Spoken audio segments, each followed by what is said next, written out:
Hello दोस्तों, आज हम बात करने वाले हैं आदि पुरुष के टीज़र के बारे में, जो मुझे रामायण से नहीं बल्कि हॉलीवुड की 3-4 फिल्मों से इंस्पायर लगता है। इतनी बुरी तरह से इन्होंने रामायण को डिपिक्ट किया हुआ है ना कि मुझे इनके इंडियन होने पर शक होने लगा है। सबसे पहले राम जी की बात करते हैं। प्रभास जी नो डाउट बहुत अमेजिंग एक्टर है, बहुत अच्छी एक्टिंग स्किल्स है उनकी, लेकिन इन्हें आदि पुरुष में देखने के बाद ऐसा लग ही नहीं रहा है कि इन्होंने राम जी के कैरेक्टर को अडेप्ट करने के लिए थोड़ी भी मेहनत की है, या फिर शायद इनसे किसी ने करवाई नहीं है या करने नहीं दिए, मुझे नहीं पता। हो सकता है ये लोग उन्होंने जानबूझ के रखा हो, बट ये लोग बिल्कुल भी राम जी को नहीं दर्शाता है। राम जी ऐसे थे ही नहीं। अरे आप पहले अभी दूरदर्शन पे जो रामायण आई थी रामानंद सागर जी की, उसमें अरुण अरुण गोविल जी ने राम जी का रोल किया था। कितना अच्छा रोल किया था। राम जी का ये स्वभाव था कि वो हमेशा शांत रहते थे, वो क्रोध से परे थे। इतनी मस्कुलर बॉडी, ये सिक्स एप वगैरह दिखाना नहीं बनता था, ये इन सब की ज़रूरत ही नहीं थी। फिल्म मेकर्स एक बात भूल गए हैं कि राम जी हमेशा से सादा जीवन उच्च विचार के आदर्शों पर ही चले हैं। रामायण का कोर पूरी तरह से सादगी, सिंप्लिसिटी होना चाहिए थे, जिन्हें इन्होंने पूरी तरीके से इग्नोर कर दिया है। मुझे बिल्कुल नहीं लगता टीज़र देखने के बाद कि उन्होंने रामचरितमानस या वाल्मीकि रामायण पढ़ी भी है, क्योंकि अगर पढ़ी होती ना तो ऐसी मिस्टेक, वो भी राम जी को लेकर, राम जी के कैरेक्टर को लेकर, ये ऐसी मिस्टेक क्यों करते। बिल्कुल नहीं करनी चाहिए थी। ये इन्हें पता होना चाहिए श्री राम जी और श्री कृष्ण जी दोनों ही पीताम्बरधारी थे, जिसका मतलब है वो पीला वस्त्र सबसे ज़्यादा पहनते थे, ऊपर का अंग नग्न कभी नहीं रखते थे। लेकिन इन्होंने टीज़र में ऐसे ही दिखा दिया प्रभास जी को। वो वनवास गए थे, वो कोई जिम विम नहीं गए थे बॉडी वॉडी बनाने के लिए। और इन्होंने वनवास भी मतलब कैसा दिखाया है, इतना सब कुछ डार्क कलर थीम क्यों ली इन्होंने। वनवास ऐसा नहीं होता है, हरे पेड़ होते हैं, नदी होती है, झरना होता है, पता नहीं क्या ही दिखा रहे हैं। कलर सिलेक्शन, इनकी कलर स्कीम बहुत बेकार है। जो रामानंद सागर जी की रामायण थी, उसमें सीता का रोल प्ले किया था दीपिका चिखलिया जी ने। कितना अच्छा रोल प्ले किया था। सादगी, सिंप्लिसिटी उनके चेहरे से, उनके बर्ताव, उनके कपड़ों से झलकती थी। कीर्ति सैनन बहुत अच्छी एक्ट्रेस है और वो सच में सीता बनने के लिए पूरी तरह काबिल है इस फिल्म में। लेकिन बहुत वही छोटी छोटी डिटेल्स इन्होंने बिल्कुल इग्नोर कर दी है। उस टाइम पर ऐसा माना जाता था कि शादी के बाद ना तो एक स्त्री, उस टाइम के संस्कार थे ना, एक स्त्री शादी के बाद ना तो अपने बाल खोलती थी और सर पर अपने पति के आगे, ससुराल के आगे, सब के आगे अपने सर पर हमेशा पल्ला रखा करती थी। आप जो पुरानी रामायण है आप उसमें भी देख लीजिए, सीता हमेशा, सीता के सर पर आपको पल्लू ज़रूर दिखाई देगा। लेकिन यहाँ पे देखिए, ये गार्डन में पता नहीं वन में है राम जी और सीता जी ने सर पर पल्लू ही नहीं रखा हुआ है। चलो राम जी के सामने नहीं रखा हुआ है, रावण जी के सामने खड़ी है, रावण के सामने भी सर पर पल्लू नहीं रखा हुआ है। अरे ऐसा हो ही नहीं सकता है। पता नहीं ये टीजर में इतना दिखा रहे हैं, पता नहीं पूरी फिल्म में ये क्या क्या दिखाएंगे। मतलब रामायण का पूरा मतलब ही ना ये कहीं बदल कर रख दें, मॉडर्न रामायण ना बना दें। हमें मॉडर्न रामायण चाहिए ही नहीं। हमारी हमारी जो ऑलरेडी रामायण है, सच्ची कहानी है, वो कोई फैंटेसी नहीं है जिसे आप अपनी इमेजिनेशन के हिसाब से कुछ भी बदल दोगे, कुछ भी चेंज कर दोगे। पता नहीं film industry Hindu culture, Hindu history को लेकर हमेशा ऐसे मजाक क्यों बनाती है। अगर आपके बस की नहीं रिसर्च करनी है, अगर आपको इतना डीप में जाना ही नहीं था, तो क्यों बना रहे हो ऐसे प्रोजेक्ट्स। मत लो ना, राइटर्स लो, कोई फैंटेसी कहानी बनाओ, वो दिखा दो।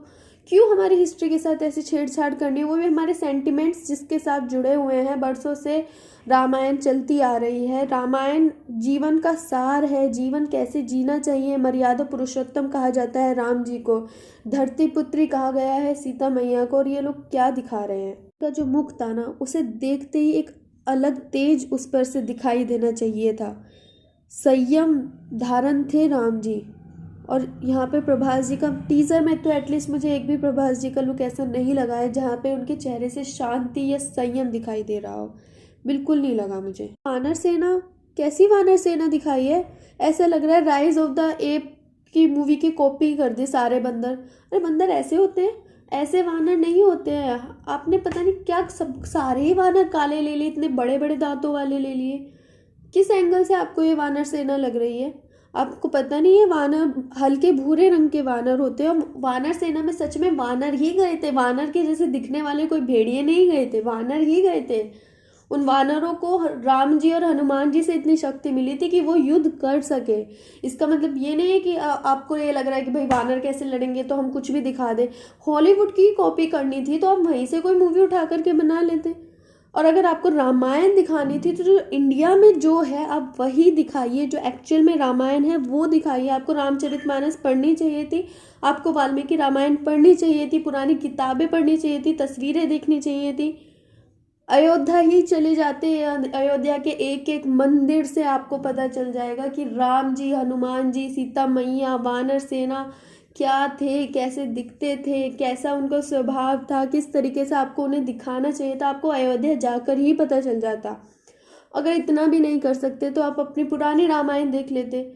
रामानंद सागर जी की रामायण लॉकडाउन में कितनी बार रिपीट हुई है, दूरदर्शन पे जितनी बार हुई है लोगों ने उतनी बार उसे देखा है, क्योंकि वो सच में उतनी अच्छी थी।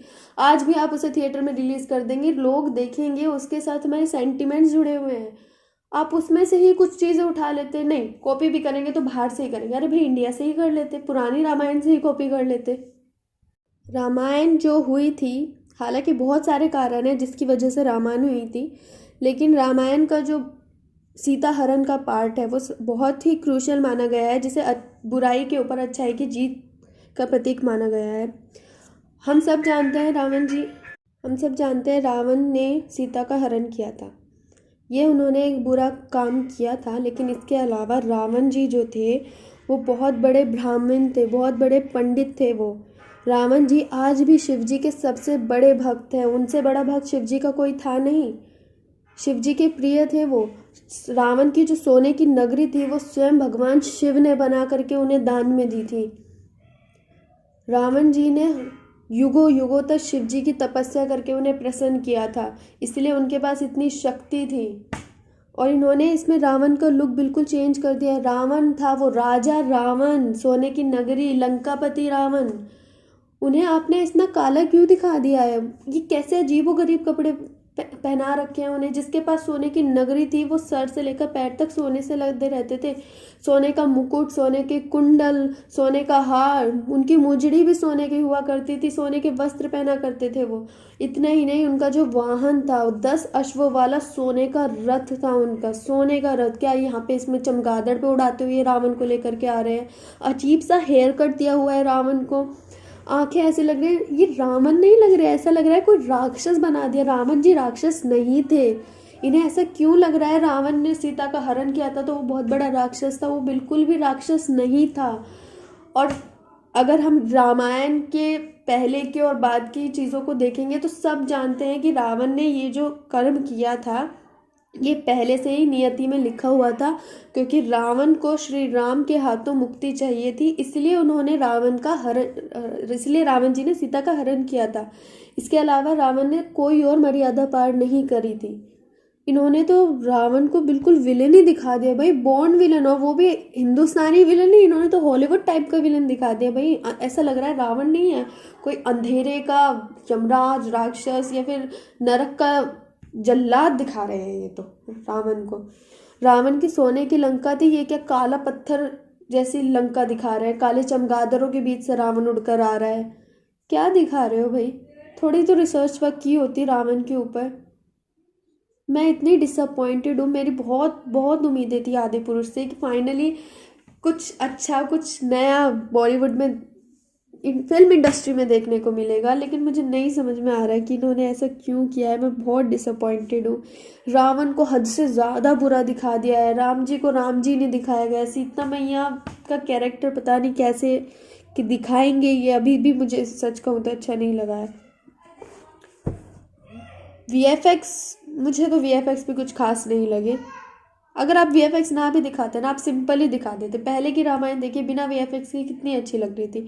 अभी आपके पास VFX जैसी टेक्नोलॉजी है, आपने उसका अच्छे से यूज़ नहीं किया है। कास्ट इतनी अच्छी ली है पर उसे अच्छे से यूज़ नहीं किया है। आपका पूरा जो विजन है ना, जो माइंड सेट है रामायण को देखने का, वही गलत है। तो आप मूवी कैसे अच्छी बनाएंगे? टीज़र में इतनी बुराइयां हैं, टीज़र का ये हाल है, पता नहीं फिल्म अच्छी होगी नहीं होगी। कहीं ऐसा ना हो आपने पूरी रामायण को चेंज कर दिया हो, मॉडर्न रामायण बना दी हो। सच कहूँ तो टीज़र देखने के बाद मुझे फिल्म से कोई खास उम्मीदें हैं नहीं। बाकी ट्रेलर देखते हैं और मुझे नहीं लगता ये मूवी अच्छी होगी। और सच कहूँ तो ये मूवी इन्होंने मूवी ही बनाई है, इन्होंने कोई रामायण से इंस्पायर नहीं हुए हैं। ये सच दिखाने का या फिर अपनी इंडियन हिस्ट्री दिखाने का इनका कोई ऐसा मुझे इरादा लग नहीं रहा है। ऐसा लग रहा है इन्हें बस पैसे कमाने थे, कोई कहानी नहीं मिल रही तो इन्होंने सोचा इंडिया के लोग रामायण से बहुत जुड़े हुए हैं, रामायण के नाम पर कुछ इन्हें स्टोरी दिखा देते हैं, सब लोग भागते हुए थिएटर में आएंगे, हमें पैसे कमा कर देंगे। कुछ भी दिखा दो, रिसर्च वर्क करने की ज़रूरत ही क्या है, कुछ भी दिखा दो, कहानी तो हमें पता ही है। राम होता है, सीता होती है, रावण सीता को उठा के ले जाता है और फिर राम जाके उसे बचा लेता है। बस ये दिखा देते हैं, अपना मस्कुलर सा हीरो दिखा देंगे, मस्कुलर सा गहरा काला सा विलन, डरावना विलन दिखा देंगे, उनकी फाइट दिखाएंगे, वीएफएक्स का दो चार झोल झाल दिखा देंगे, आग हवा उड़ता पानी सब कुछ दिखा देंगे और बस बन गई फिल्म और धांसू पैसे छापेंगे हम।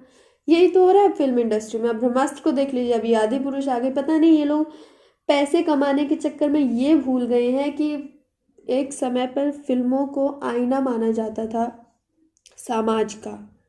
लोग फिल्मों से सीखते थे सही गलत, और यहाँ जो जीवन का सार है रामायण, उसी को इन्होंने बदल कर रख दिया भाई।